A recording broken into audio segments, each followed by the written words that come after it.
And welcome to Time to Be Reasonable. Uh, I know you can hear that fan, and sorry about that, but it is hot.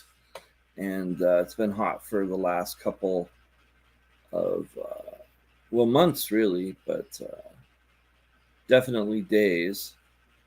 And even though on this show, many times I've said I might not be a full fledged libertarian, I'm still not going to give up my comfort completely for the good of the show. So try and bear with me as the fan is going because I'm not planning on changing that anytime soon. As I mentioned on a couple other shows, I have been sick. I've had sleep apnea and a really bad cough. When I have the cough, I have a cough button, so don't worry about that. But we're on here, and we have good reason to be on here. There's a couple stories to talk about, but also next week and for the foreseeable future, we're going to have a lot of Alabama libertarian candidates on here, and I need to email the party, but hopefully worst case scenario, I think that instead of next week, it might be the week after or something like that. But if not, then it should be every Friday from 6:30 on. You'll be able to find out about all the candidates that are running in Alabama, and there are a lot of them. I think it's like 45. So it's something that we're happy to help out with, and we're going to do that. So we're going to talk about some things. Um, One thing is this: the hate is strong against podcasters, and I don't know what that's about. I don't know. I think maybe some people are upset about podcasters that are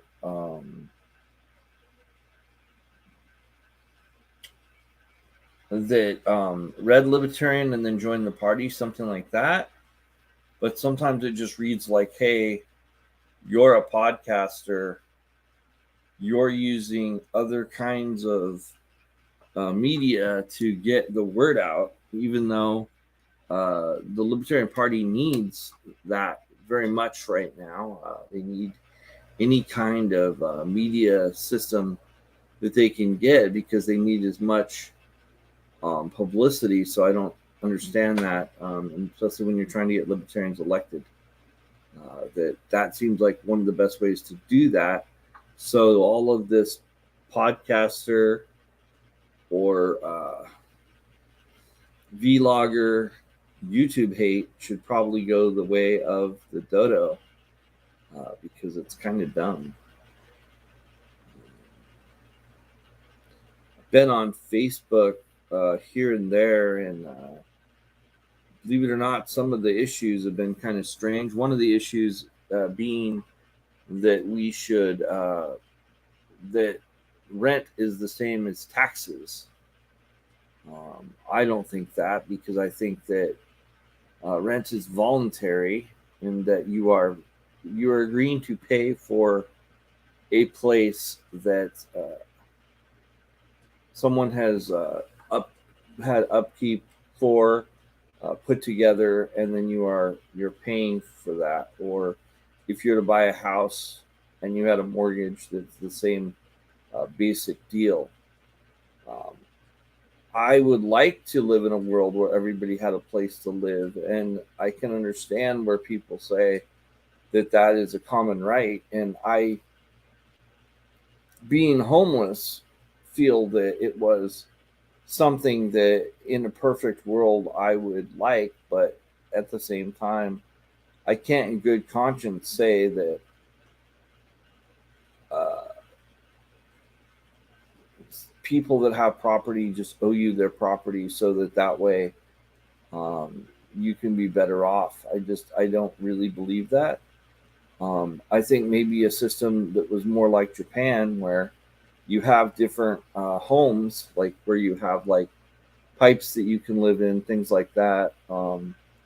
Because in Japan they have no homelessness, because what they do is they charge for every bit of land or anything that they have, and they just charge in degrees, so that you're not homeless, you just have a pipe house where you live in a pipe. I'm guessing that there may even be like fields where you would live in a tent. But if you live in a tent and you're in Japan, then you're not homeless. That's your home, which I'm guessing would give you protections, which would be a good thing. Whereas, like now in the United States, if you go onto somebody else's property and you put a tent, or you have like a whole grouping of tents, then you're on borrowed time until the sheriff comes and takes all of your tents down. And then there's also like the biohazard and stuff like that. Whereas I'm guessing in Japan they would have a system, and I'll look more into this because this is all speculation. But I'm guessing that like in Japan, what they would do is, you know, there is a expectation of the government to make sure that the that those community standards are kept, because they are renting this land, and so therefore they have to provide security and make sure that you know bathrooms are met and all that. So I think that that would be the case. I have to look into that more, but I think that's kind of how that would work. Whereas right now, well, in the United States, it's very different.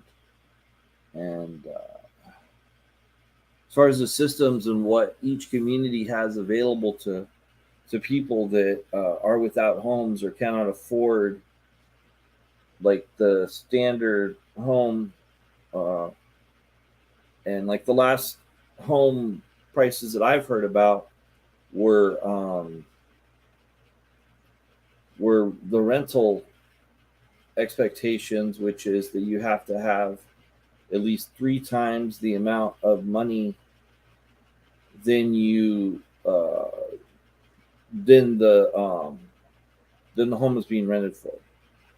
So, for instance, if like you were trying to get a home in Anaheim, and I think actually Anaheim might be different, but if you are trying to rent a home in Anaheim at say $1,100, then they expect you to be making $3,300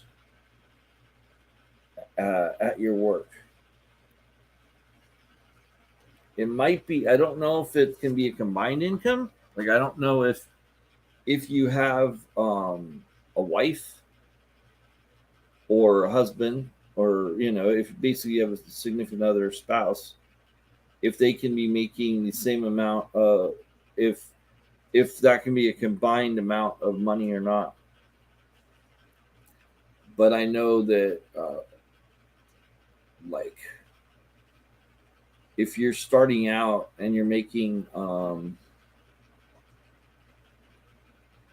$15 an hour, which is what is basically, which is what a lot of folks thought would solve the problem. So if you're basically forcing employers to give $15 an hour, and you're making $40 a week, I have a calculator.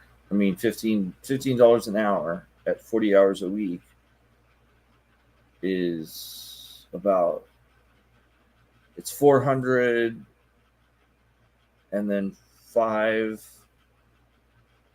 times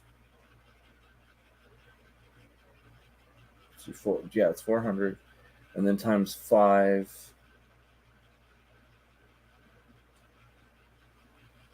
is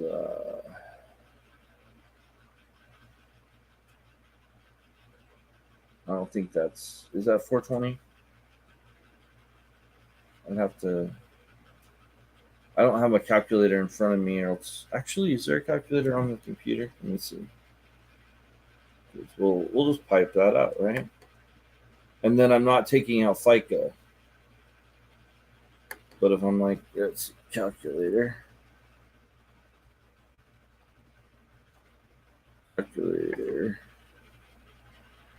and I go, okay, so 40 hours a week times 15. Let's add dollar amount. Is $600. So it's times a week, $600. So then times a month is 4 usually, but not always, but most of the time. So that's $2,400. So you're still not making 22, and so 22 in Anaheim, that's a single bedroom. So that's not a lot. So a lot of times with our current people aren't able to get places because of at least that requirement. And most landlords don't really want to budge on that because it's not necessarily a law, but it's what is considered fiscally responsible for them, because they don't want to be left holding the bag if the tenant can't keep paying on the rent. But once again, that's an issue with the as far as, you know, most people then can't have a home, and or they'll be in a situation like I am, where I live in like a halfway house, and I pay X amount of money that's less than that, with less protections for the landlord, where the landlord is doing something out of the goodness of their heart, or if they have some kind of state protections. And I'm not really sure what the case is in my case, what that is. And I don't know what the case of, but I know that then there's also some where you can, rent a bedroom. I know that when I was homeless, a lot of times I went to hostels, and there were a couple different hostels in Orange County. Sometimes there's some weird things you can do, like you can stay at a spa, which a lot of people might not know. Like if you go to a Japanese, or not Japanese, but I guess they might be, but basically it's an Asian spa where you would go, and like you go and they have cold baths and hot baths and like just a normal bath.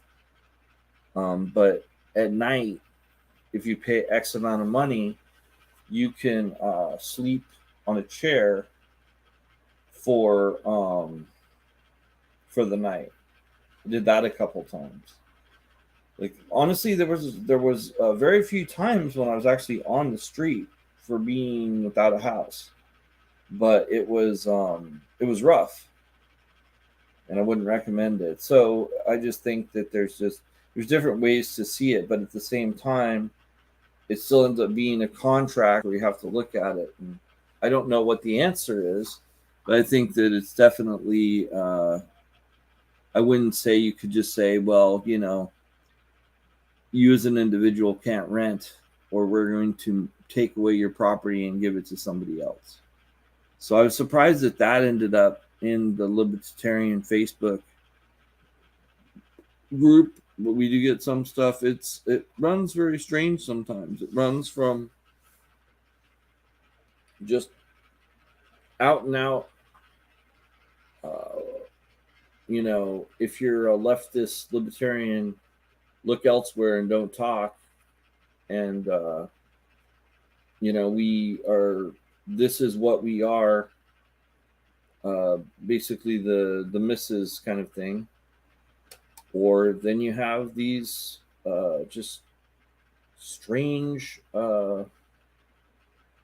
statements that kind of come from the left. I don't know. It's a weird place, Facebook.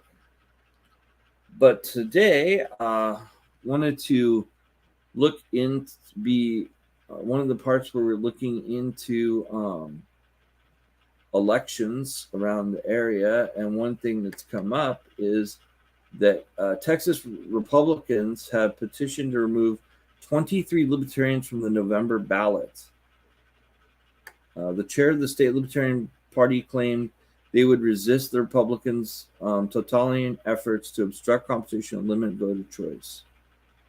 Texas Republicans have filed a petition to knock 23 Libertarian candidates off the November ballot for not paying their filing fees. Oh, so they didn't pay their filing fees. That's great. On August 8th, 23 Texas Republicans filed a petition of mandamus with the Supreme Court of Texas to remove the Libertarian Party of Texas competitors from the November general election. Some high-profile Republicans on the petition include Lieutenant Governor Dan Patrick, U.S. Representatives Pat Fallon, Troy Nehls, and the candidate for U.S. House District 15, Monica De La Cruz.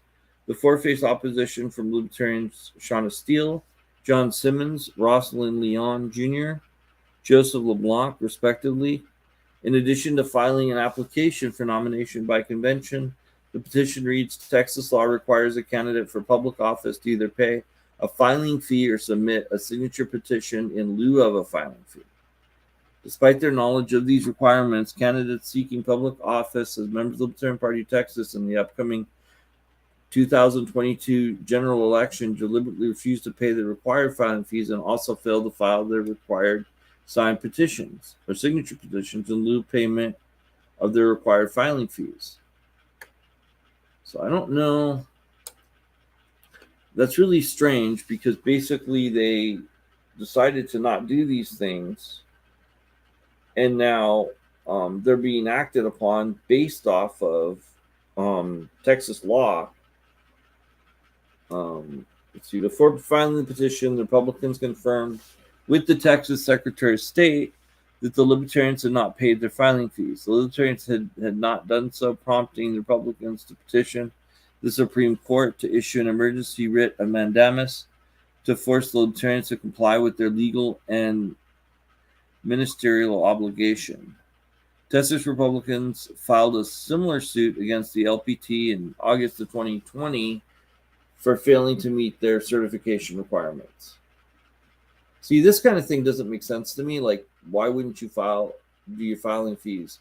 And if you are a Texas Republican, if you are a Texas Libertarian and would like to come on the show and explain why that decision was made, I'd love to hear why. To me, that doesn't make sense. Like, if not file, I mean, I understand if some of our candidates I know are paying out of pocket. That I get, but then there is another option, which is to go and get the signatures. You know, how difficult is getting the signatures? Like, I don't know. I'm asking because that would definitely be part of it. Texas Republicans filed a similar. Okay, let's see. Sorry. The deadline of the 74th day before November 8th election to file such a complaint. Also, in August of 2020, 3 Democratic campaigns won restraining orders against 3 Green Party candidates who failed to pay their filing fee and were subsequently removed from the ballot.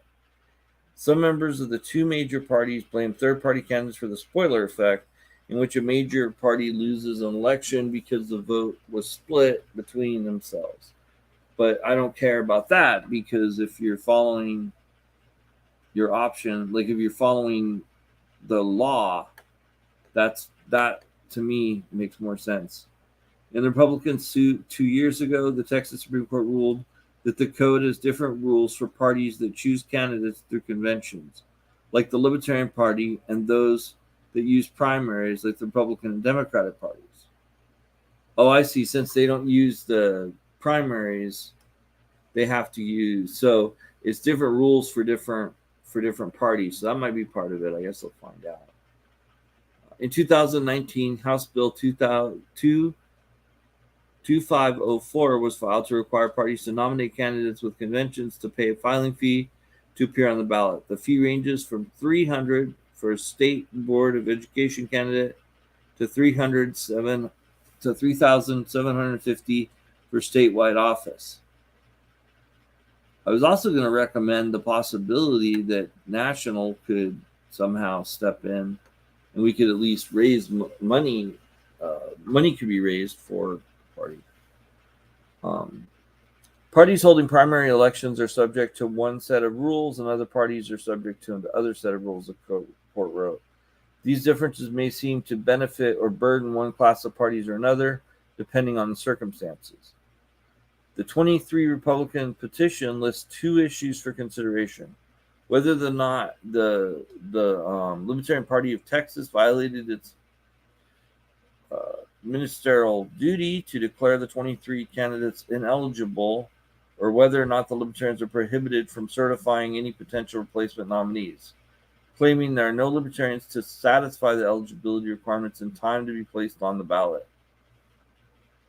Included in the petition is an email to Andy Taylor, who's representing the 23 Republicans, from Jared G. LeBlanc, who's representing the LPT.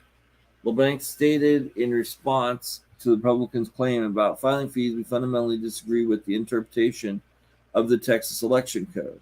Okay. The LPT asserted that filing fees laws exist to force third parties to help pay for primary party conventions. On August 9th, chair of the LPT, this is why I was curious, was Whitney Bilyeu tweeted, Republicans fearing libertarian competition call for removal of 23 of our candidates from the 2022 ballot. We will resist their totalitarian efforts to obstruct competition and limit voter choice. See, I'm still trying to understand why it wouldn't make sense to just get into the process so that you could, I don't know. Earlier this year in March, Representative Dustin Burrows of Lubbock tweeted that 2020 failure to knock Libertarians off the ballot was a dereliction of duty. Wow. The LPD responded to Burrows stating, if you weren't so terrible, we wouldn't exist. There's nothing some cowards won't do to keep from facing us in November. Their majority is fading, and we will continue to steal the votes they feel so entitled to. The Texan reached out to the LPT for comment, but did not receive response by the time of publication. Okay. Interesting.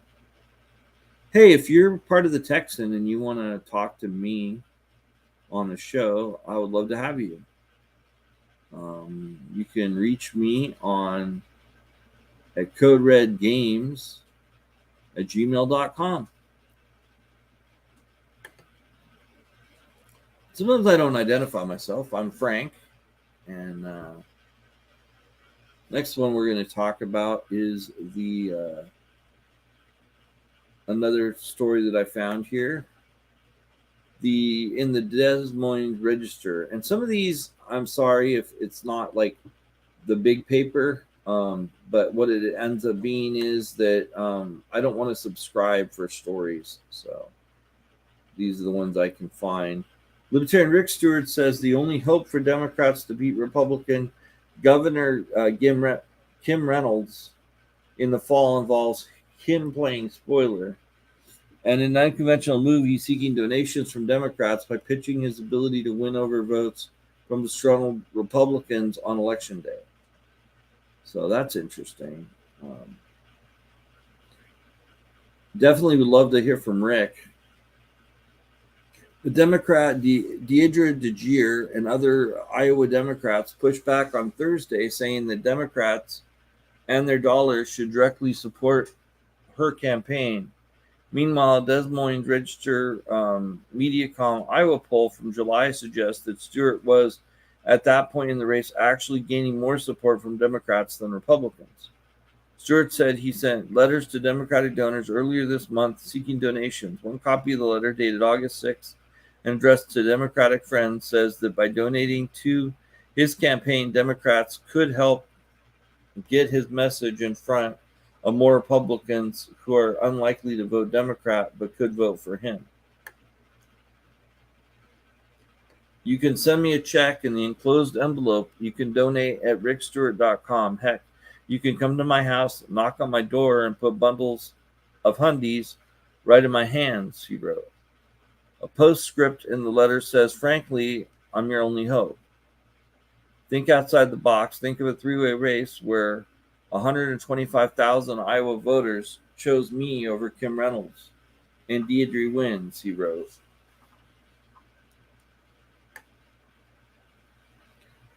DeGier shared a copy of the fundraising letter on Twitter Thursday with the message asking supporters not to heed Stewart's plea for more campaign cash. For your information, if you want to help me beat Kim Reynolds, securing a governor who will put public dollars in public schools, defend a woman's right to choose, and listen to the Iowans want, donate directly to my campaign, her tweet said, along with a link to donate to her campaign.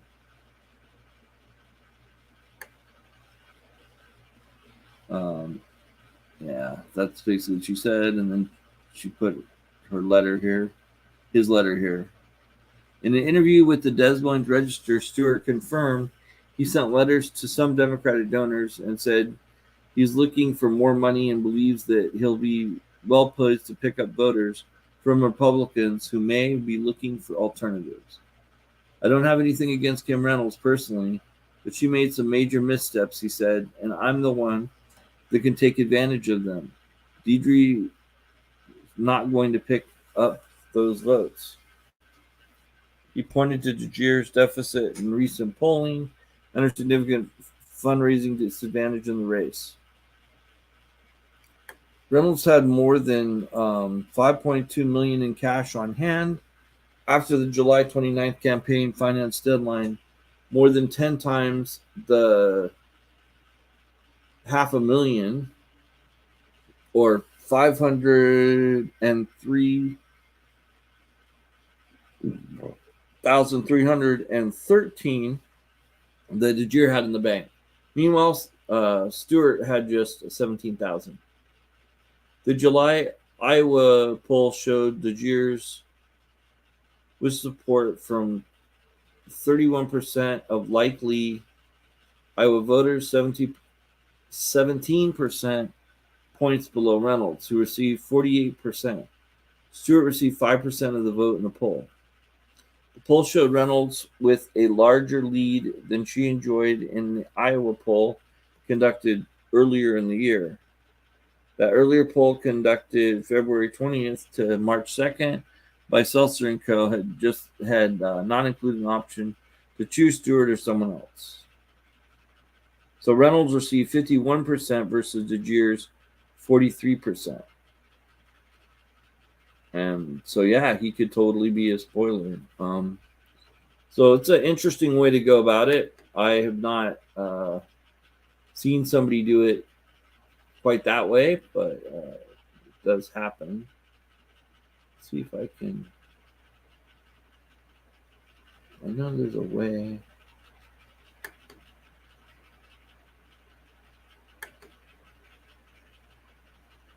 Let's see if I can get a video clip. I don't think I can. Oh, that's true.